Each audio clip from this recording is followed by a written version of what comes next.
নমস্কার, লুসির রান্নাঘরে সকলকে স্বাগত।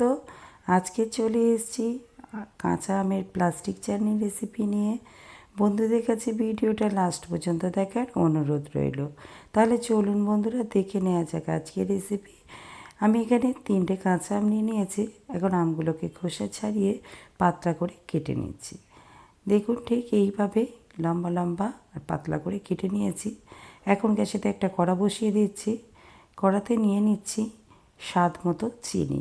এখানে আমি একটা বড় কাপের 1 কাপ চিনি নিয়েছি। চিনিটাকে প্রথমে আমি একটা শিরা বানিয়ে নেব। অল্প একটু জল দিয়ে দিয়েছি। দেখুন, চিনিটা গলতে শুরু করেছে। বেশ কিছুক্ষণ ধরে এইভাবে চিনিটাকে আমি নাড়তে থাকছি। বেশ ভালো করে চিনিটা ফুটে উঠেছে। চিনি কিন্তু একেবারে গলে গিয়েছে। চিনির শিরাটা আমার রেডি হয়ে গিয়েছে। এখন এর মধ্যে দিয়ে দিচ্ছি কিছু কাজু আর দিয়ে দিচ্ছি কিছু কিশমিশ।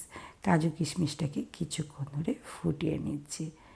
বেশ কিছুক্ষণ ধরে কাজু কিশমিশটাকে ফুটিয়ে নিয়েছি।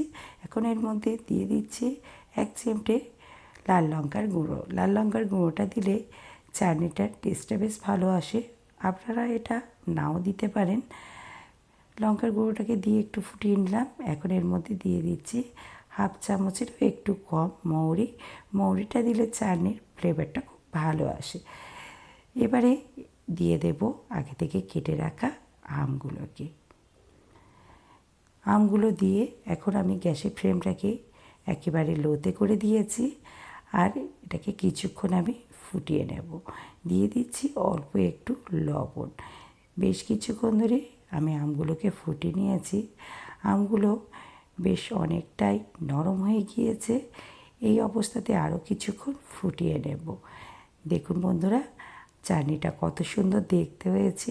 এইভাবে প্লাস্টিক চাটনি আপনারাও বানিয়ে দেখবেন, দারুণ খেতে হয়। আমার কিন্তু চাটনি অনেকটাই রেডি হয়ে এসছে। আর একটু ঝোলটা কমে গেলে এটাকে আমি পরিবেশনের জন্য নামিয়ে নেব। বন্ধুরা, আমার চাটনিটা হয়ে গিয়েছে, এখন নামিয়ে নিয়েছি। তাহলে কেমন লাগলো চাটনিটা অবশ্যই কমেন্টের মাধ্যমে জানাবেন। আর ভালো লেগে থাকলে আমার চ্যানেলটিকে একটি সাবস্ক্রাইব করার অনুরোধ রইল। আজকের রেসিপি তাহলে এই পর্যন্ত। আবার ফিরে আসছি অন্য কোনো দিন নতুন কোনো রেসিপি নিয়ে।